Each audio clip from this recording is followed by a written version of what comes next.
그 모든 것을 누림에 있어서 가장 중요한 것이 하나님의 말씀입니다.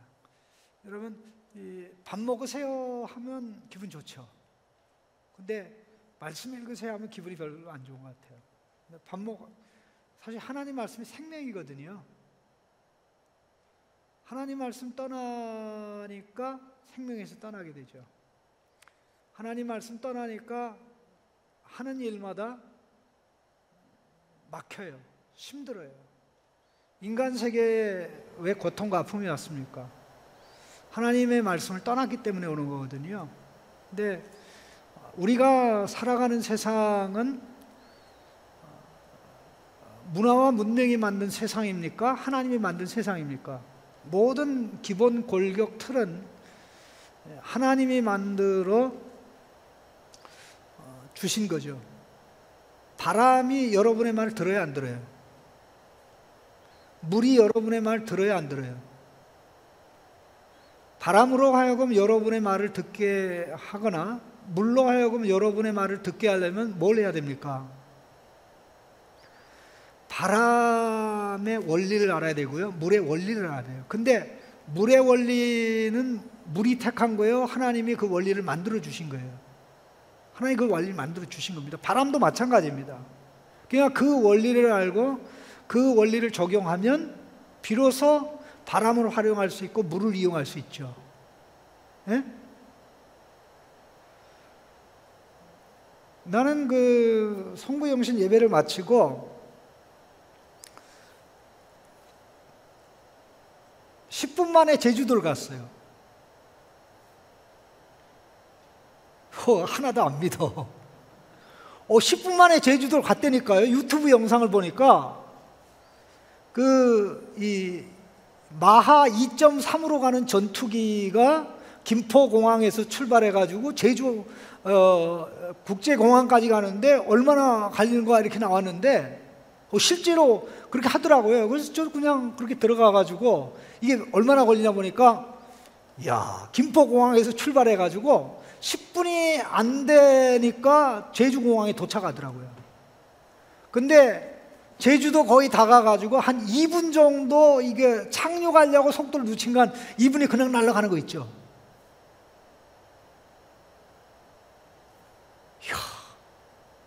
그래서 대한민국을 이 김포공항에서부터 제주도까지 그때 날씨가 기가 막히게 좋은 날이었어요. 환상적이더라고. 나도 좀 그거 좀 한번 좀 운행을 해봤으면 좋겠더라고. 이야, 10분도 되기 전에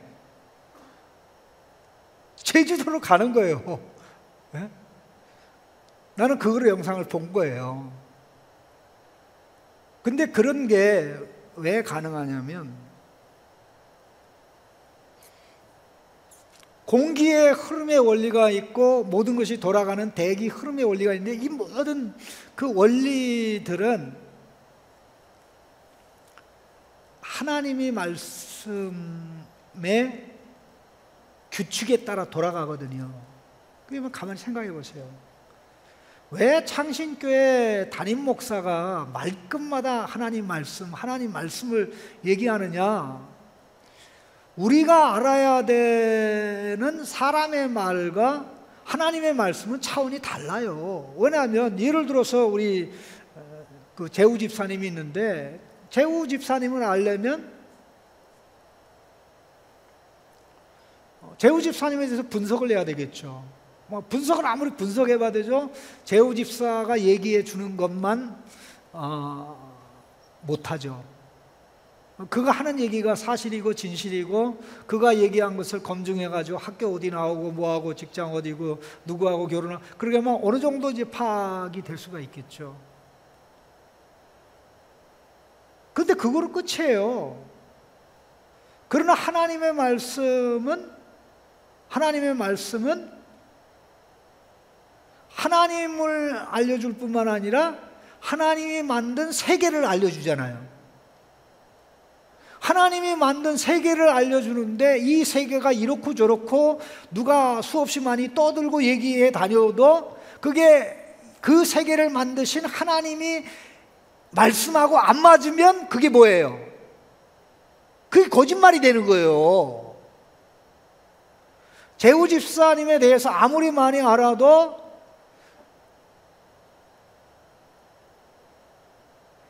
제후 집사가 하나님이 만든 작품이고 하나님의 형상이고 예수 그리스도 회복되고 있다는 사실은 제후 집사 분석해가지고는 안 나와.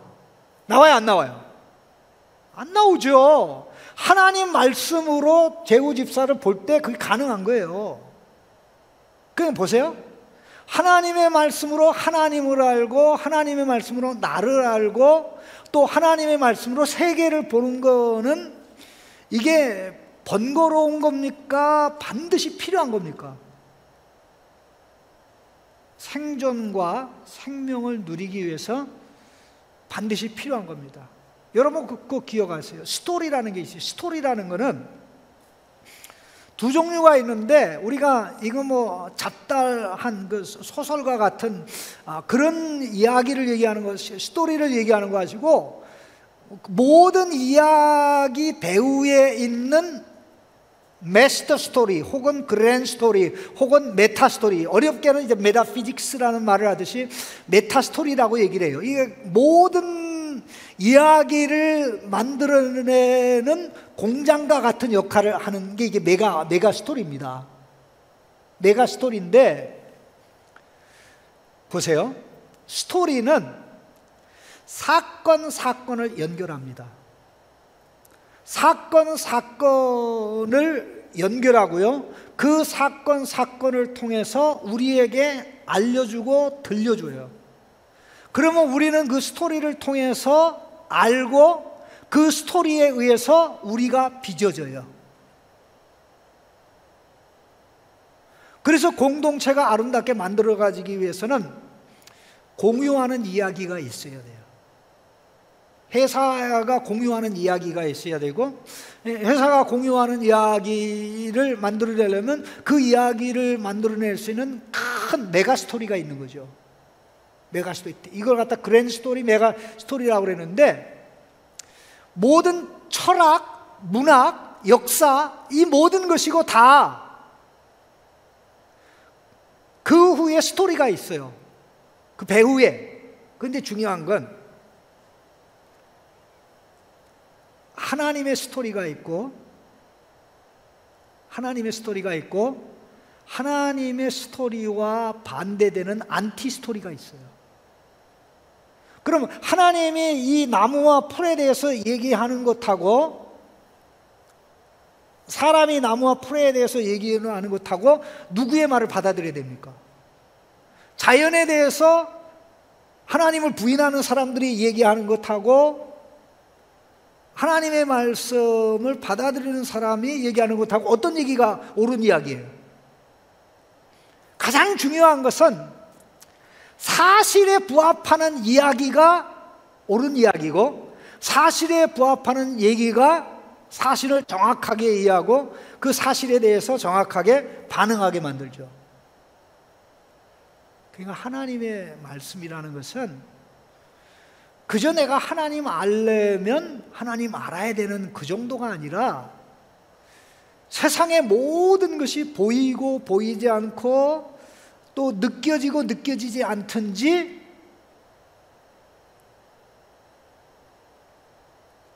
하나님이 만든 것이고 하나님과 관련되어 있기 때문에 하나님의 말씀을 가지고 하나님이 말씀이 얘기하는 하나님의 스토리로 접근하지 않으면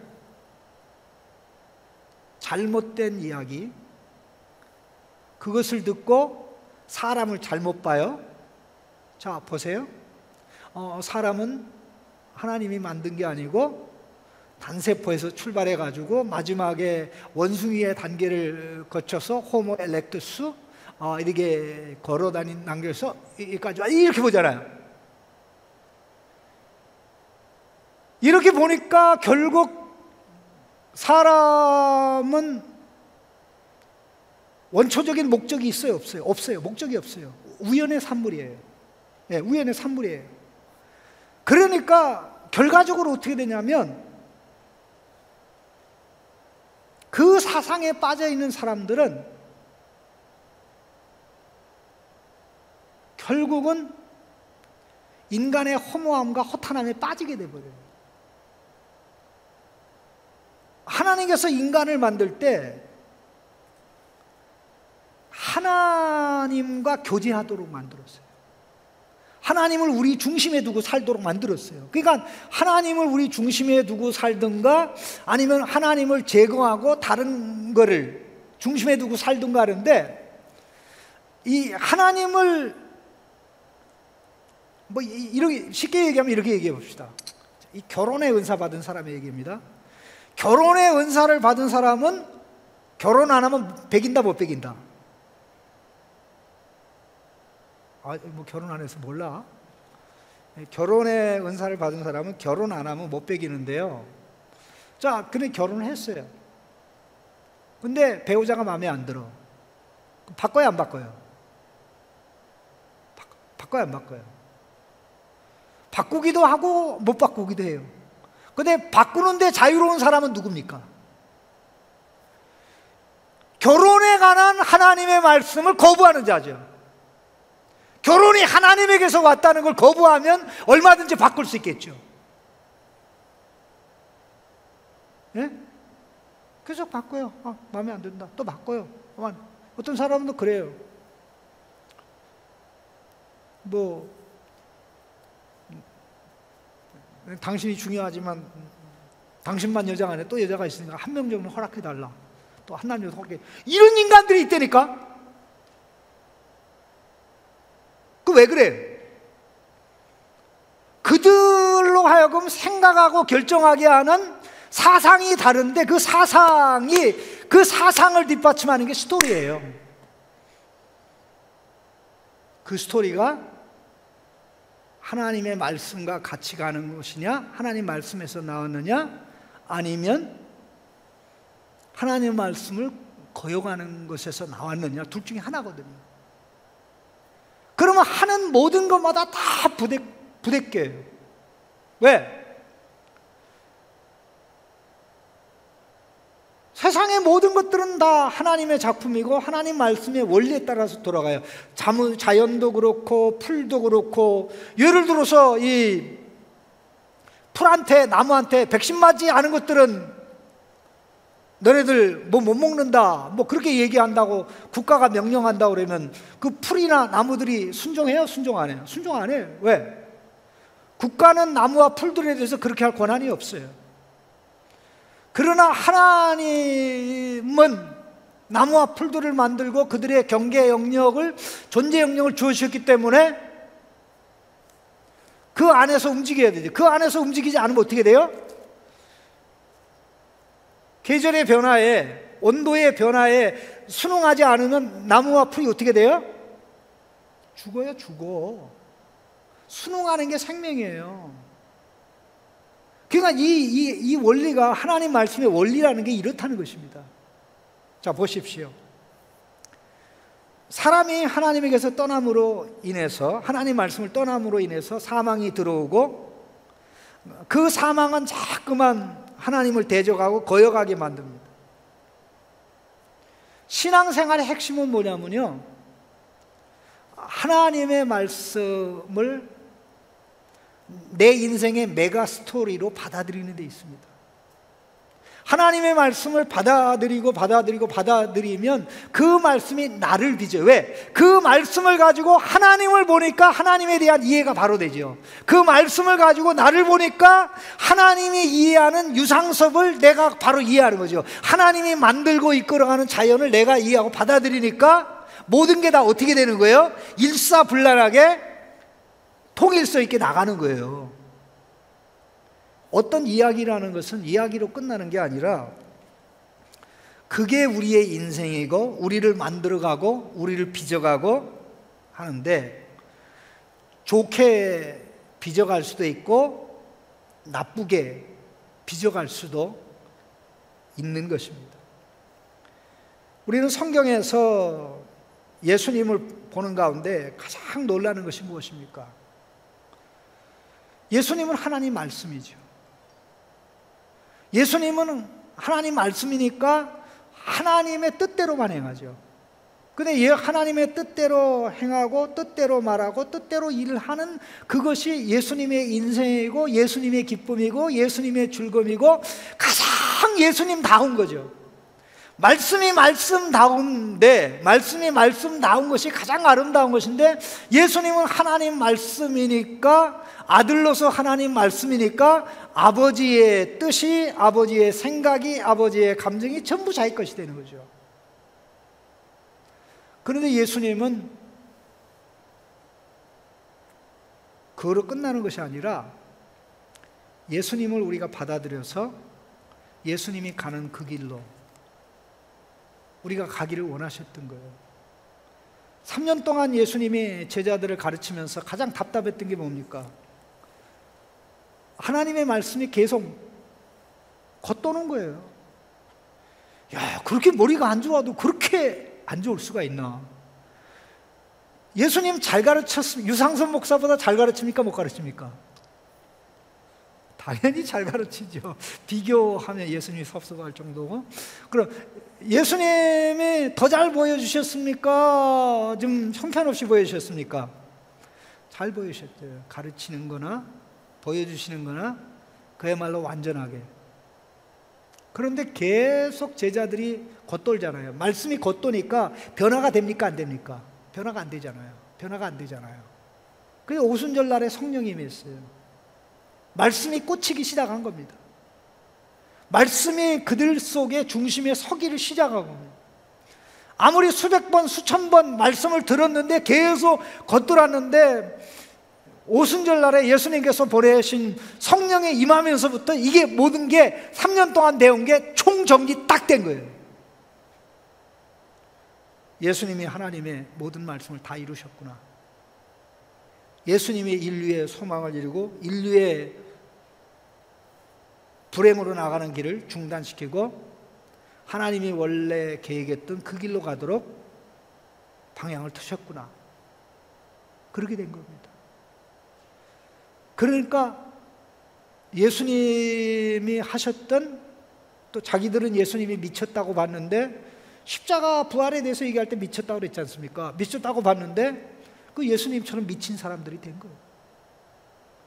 그 모습을 우리에게 보여주는 것이 사실 사도행전의 내용입니다. 사도행전은 너무나 재미난 게 큰 틀에서 두 가지를 보면 돼요. 그 중에 하나는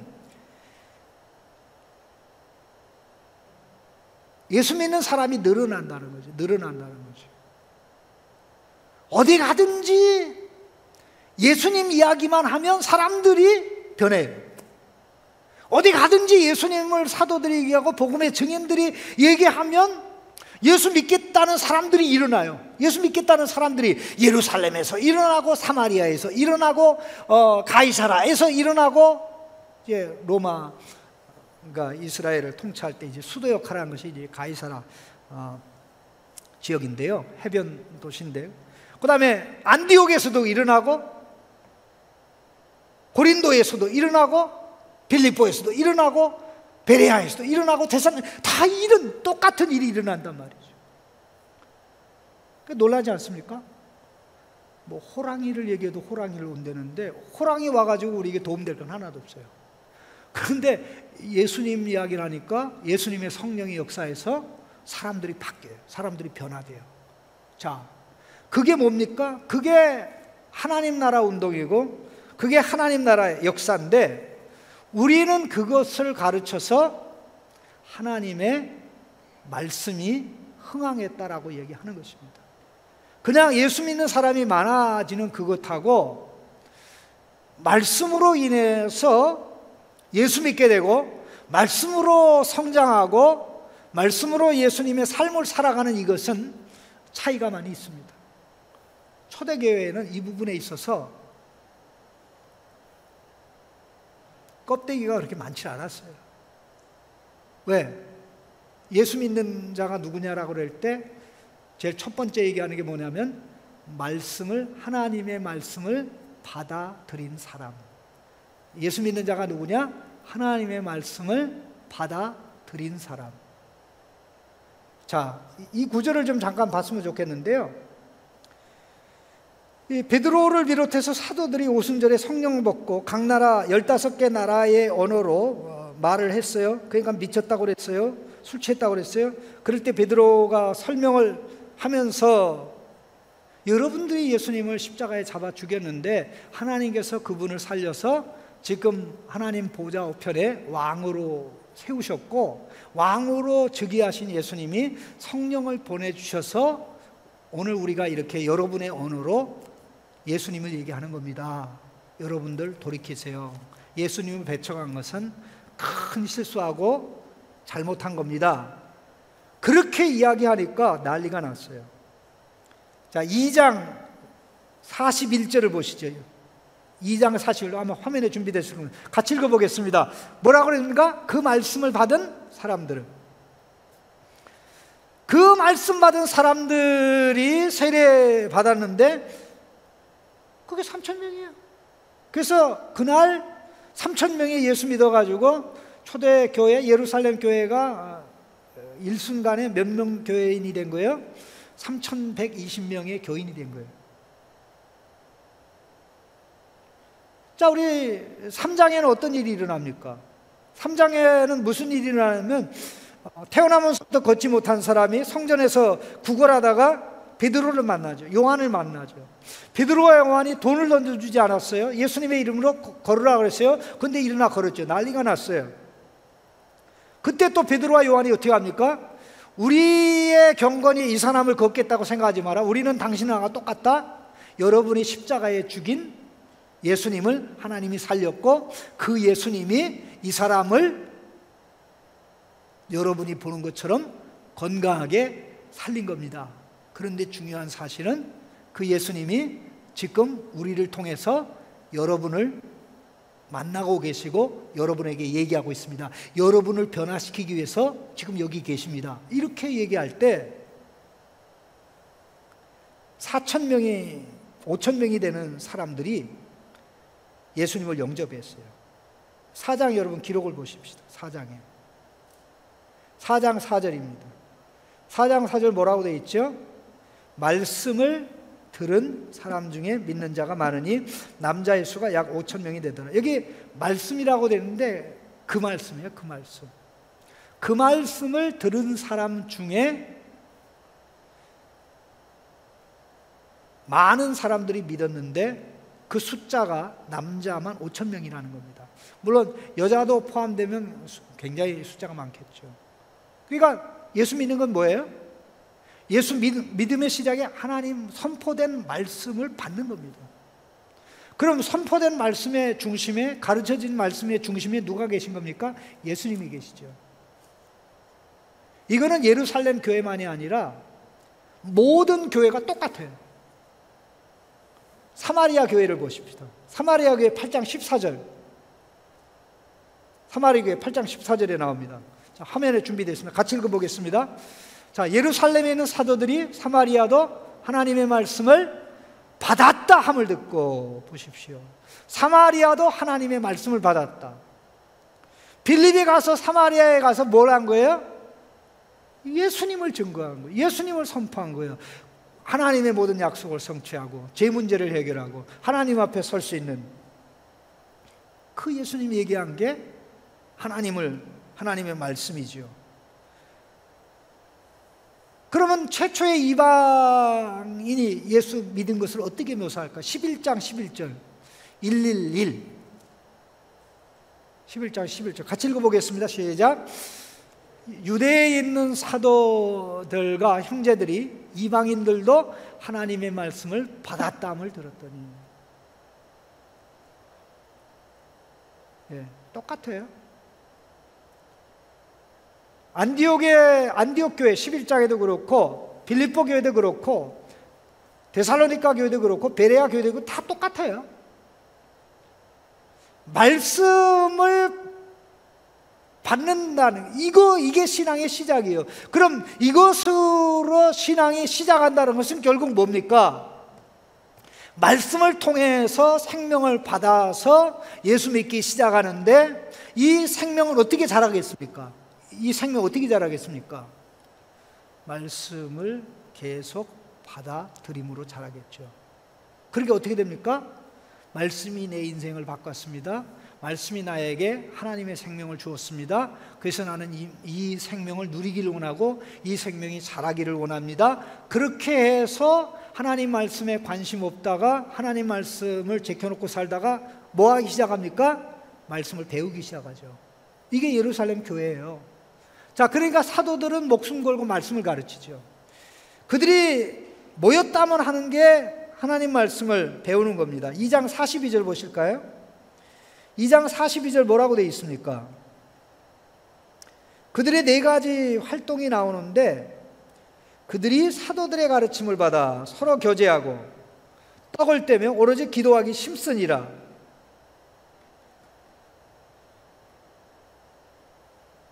그런데 이렇게 계속 예수님을 가르치니까 예수님을 가르치고 예수님을 전하는 게 하나님 말씀을 가르치고 하나님 말씀 전하는 거예요.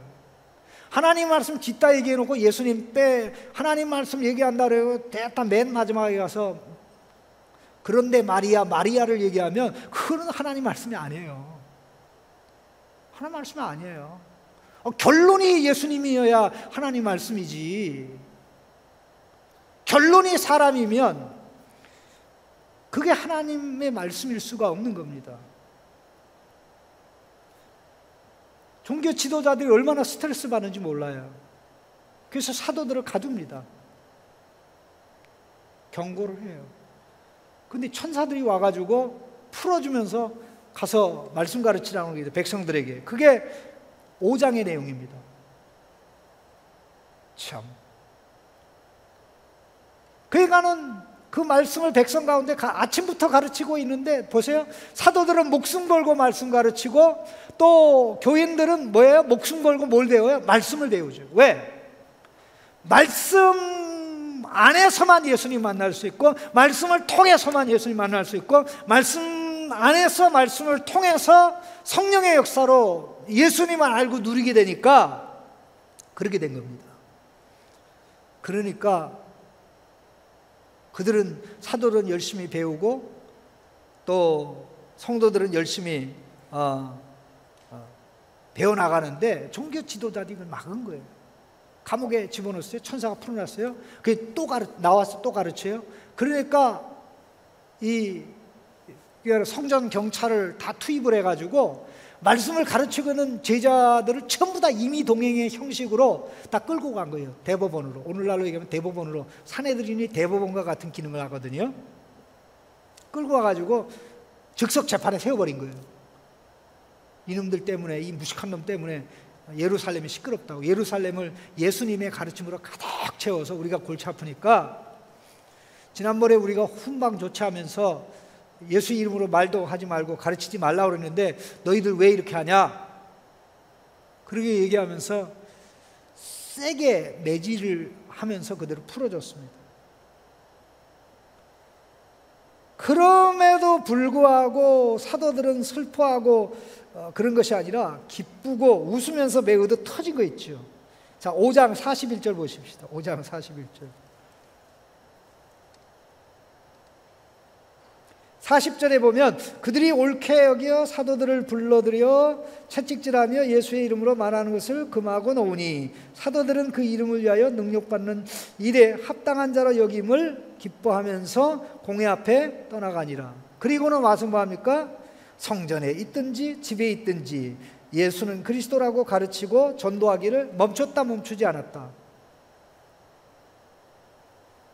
멈추지 않은 겁니다. 그러면 그들은 목숨 걸고 가르쳤고 성도들은 목숨 걸고 배운 거예요. 그 결과 어떻게 됩니까? 6장 1절에 제자가 더 많아지게 되는 역사가 일어난 거죠. 말씀이 흥황하는 거예요. 말씀에 들어와서 움직이니까 말씀이 이끌어가는 삶을 살게 되는 겁니다. 저는 여러분들이 가급적으로 앞으로 내가 말씀을 지킨다, 말씀을 순종한다라는 말을 가급적으로 좀 덜 사용했으면 하는 그런 마음이 있어요. 그 이유가 뭐냐면요,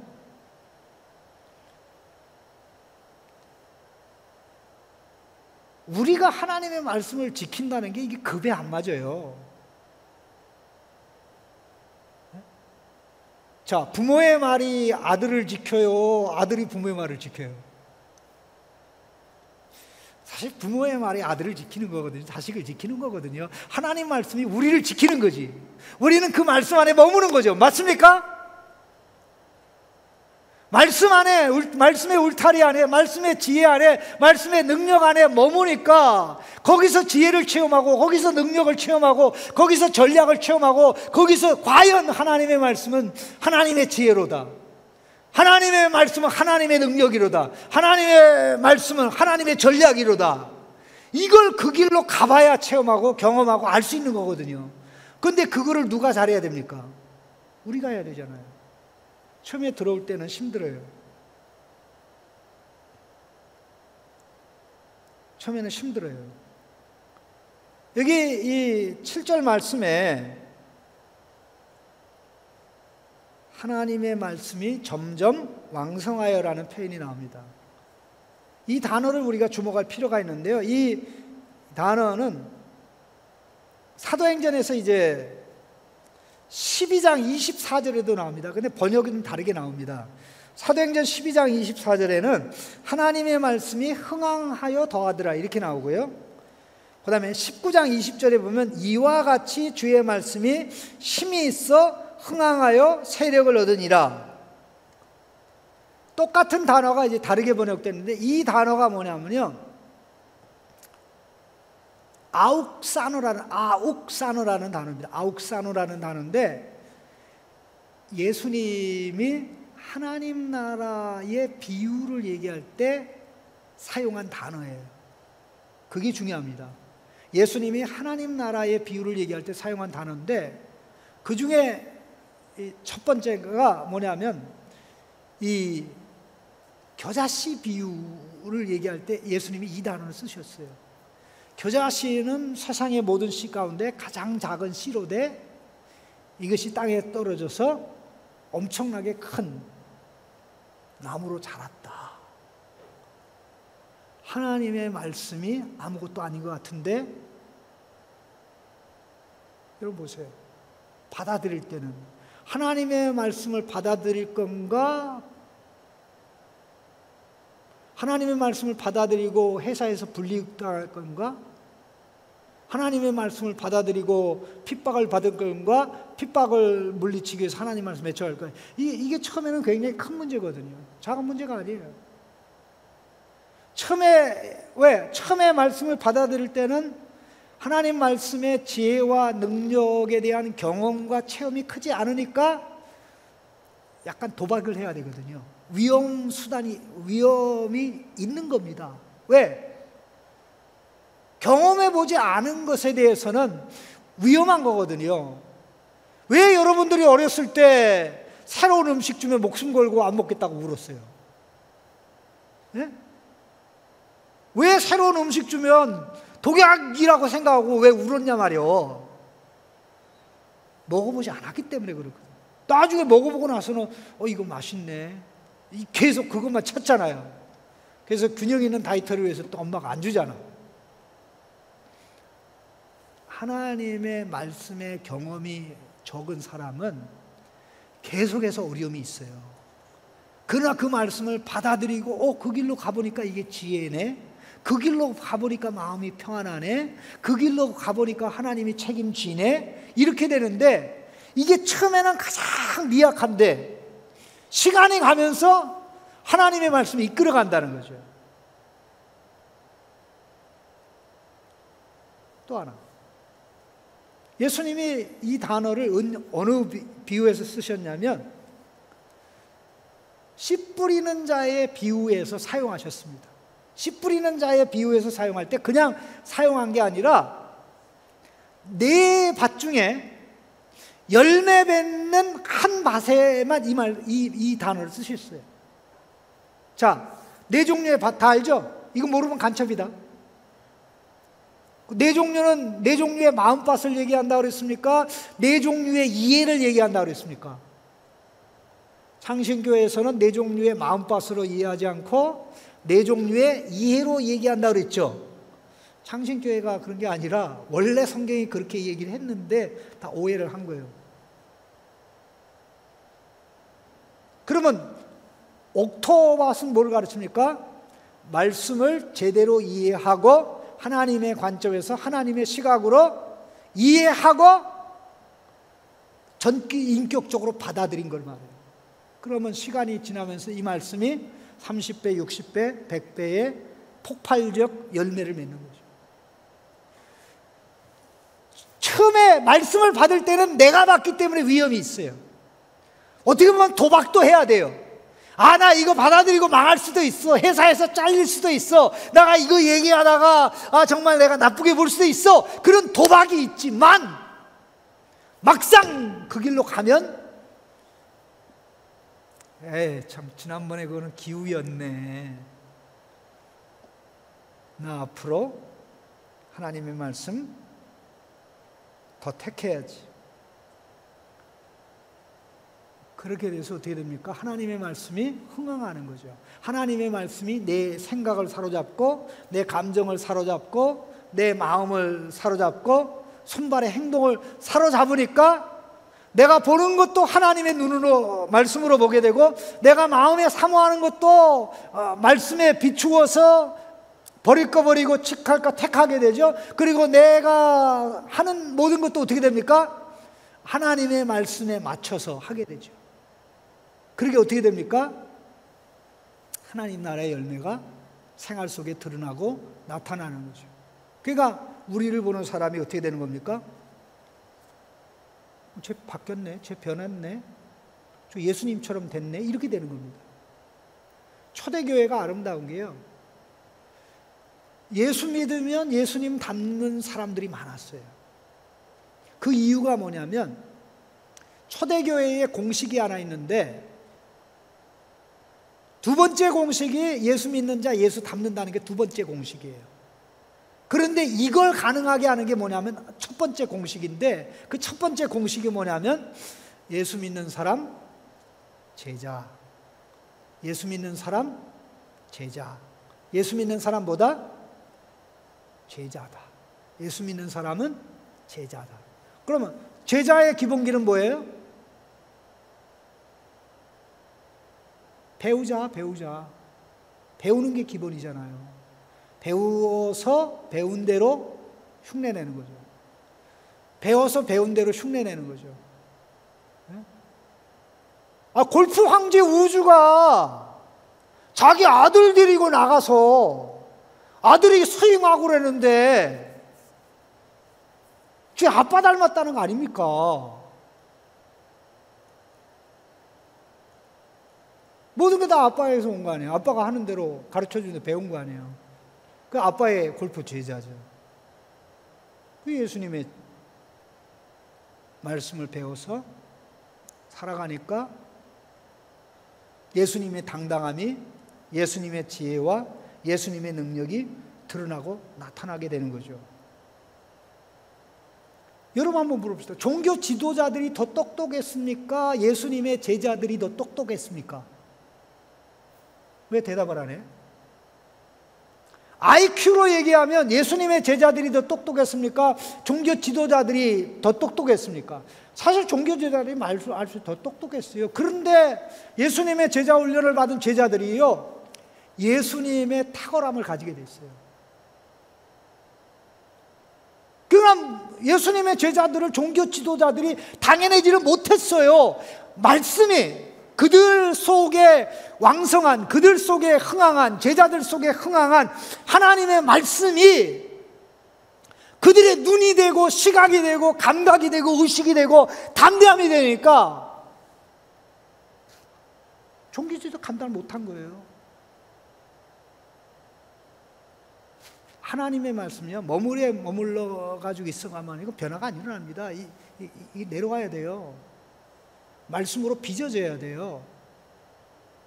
말씀의 지혜는 하나님의 지혜고, 말씀의 능력은 하나님의 능력이에요. 그럼 하나님의 능력 체험하려면 말씀 속으로 들어가야 되는 거예요. 하나님의 지혜 체험하면 말씀 들어가야 돼요. 하나님의 전략을 체험하면 말씀 속으로 들어가야 되는 거예요. 이게 말씀 길로 가다 망했다, 나 그런 사람 좀 나왔으면 좋겠어. 근데 그런 사람 없어요. 어설프게 그렇게 가다 그렇게 되죠. 근데 보십시오. 7절 말씀 마지막 한 번 더 봅시다. 하나님의 말씀이 점점 왕성하여 예루살렘엔 제자의 수가 더 심히 많아지고 허다한 제사장의 무리도 이도에 복종하니라. 여러분, 제사장이 원래 뭐 하는 사람입니까? 이 사람들은 이 교사의 라이센스를 가지고 있는 사람들이에요. 온 백성을 가르칠 수 있는 권한을 가지고 있는 사람이에요. 이 사람들 정말 똑똑합니다. 성전에서 수없이 많은 사람들 가르칠 수 있는 유일한 권한 가진 자들이 제사장들이에요. 그런데 제사장들이 사도들의 전도를 듣고 또 사도들이 가르친 사도들의 제자 가르침을 받아 예수님의 제자가 된 성도들의 전도를 듣고 예수님 이야기를 듣고 예수를 믿겠다고 한 거예요. 이해가 됩니까? 이해가 됩니까? 여러분들 중에 그런 사람이 있을 거예요. 나는 왜 머리가 안 좋지? 뭐 머리 좋고 안 좋고는 뭐 그렇게 중요하진 않은데, 확실한 걸 하나님 말씀이 나를 사로잡으면 머리가 나쁠 수가 없어요. 하나님 말씀이 내 안에 흥황하면 전략이 없을 수가 없어요. 하나님의 말씀이 나를 사로잡으면 내 인생이 하나님이 원하는 방향으로 갈 수밖에 없어요. 하나님이 책임지니까. 적어도 우리가 그런 체험을 해야 돼요. 그런 경험을 해야 돼요. 그래야 어디 가든지 주눅들지 않고 당당하게, 예? 나의 백이 하나님이고 하나님 말씀이 있고 하나님 말씀대로 모든 게 다 굴러가고 돌아가는데 내가 주눅들어야 될 이유가 뭐예요? 예? 쫄아야 될 이유가 뭐예요? 그래서 당당하게 설 때 나가게 되는 겁니다. 2022년을 맞이해서 저는 여러분들에게 좀 도전하고 싶은데, 제자훈련 받지 않은 지체들이 있으면 제자훈련 꼭 받으세요. 우리 창신의 젊은 지체들 참 제자훈련 많이 받았는데 한 60명, 70여 명 되고 그 중에 10명도 더 되는데 다 멘토로서 역할을 하는데요. 하나같이 더 빨리 하나님 말씀 속에 깊이 들어갔으면 이게 좀 늦은 게 아닌가. 어떤 분은 초등학교 학생도 빨리 좀 제자훈련을 시켰으면 좋겠다 이렇게 마음을 가지는 경우도 있습니다. 말씀 속으로 들어간다는 것은요, 단지 하나님을 이해하는 것으로 끝나는 게 아니라 하나님의 시각으로 나를 이해하고 내 삶의 방향을 돌리고, 하나님의 시각으로 세상을 보고 그쪽 방향으로 돌리고, 하나님의 시각으로 내 직장을 보고 그 시각으로 가는 거기 때문에 이거는 생명의 문제예요. 이거는 삶의 문제예요. 삶의 질이 하나님의 원하는 대로 윤택해지느냐 아니면 하나님을 거스르는 방향으로 가느냐는 이 문제이기 때문에, 초대교회 성도들에게 제자훈련 받을 것입니까? 안 받을 것입니까? 라고 물으면 그건 선택이 아니에요. There is no option, obligation. 여러분이 반드시 해야 됩니다. 계속 빼고, 우리 에메트 팀 중에도 훈련 받아야 될 지체들 있고 다른 지체들 있고 그러는데, 늦지 않았으니까 2022년에는 다 받아서 나아가고 우리 어른들에게 영향 주고, 한 사람이든 두 사람, 우리가 다른 얘기해가지고는 일치되는 경우가 없어요. 여러분, 정치 얘기하면 싸워요. 안 돼. 부모 자식이 싸워요, 정치 얘기하면. 근데 예수님 얘기하면 싸울 일이 없거든. 생명의 역사가 일어나거든. 아무것도 아닌 내가 예수님 얘기하고, 나를 만난 예수님, 나를 변화시킨 예수님, 성경에 말씀하는 예수님을 얘기하면, 보이지 않는 작업을, 보이지 않는 곳에서 성령님이 작업하거든요. 개조시켜버리거든. 그것을 체험하고 경험할 때 어떻게 되는 겁니까? 가정이 변하고 사회가 변하고 공동체가 변해서 하나님이 의도했던 아름다운 방향으로 가는 겁니다. 저는 초대교회가 이런 교회였고, 이런 교회에 가장 선봉에 있던 교회가 예루살렘 교회입니다. 이 시대의 한국교회 가운데 저는 창신교회가 이런 모습으로 빚어지기를 원하고 나아가기를 원하고, 절대 늦지 않았다. 절대 늦지 않았다. 여러분, 이 밥을 먹으면 숟가락을 놔야 되는 때가 옵니다. 아무리 먹방을 해도 미친 게임 중에 미친 게임이 뭐 많이 먹는 게임 있잖아요. 라면 몇 개 먹을 건가? 또 뭐 이 바나나 몇 개 먹나? 이게 중국 사람들이 그런 게임을 많이 하더라고요. 정신 나갔는데 하나님의 말씀은 아무리 먹고 마시고 해도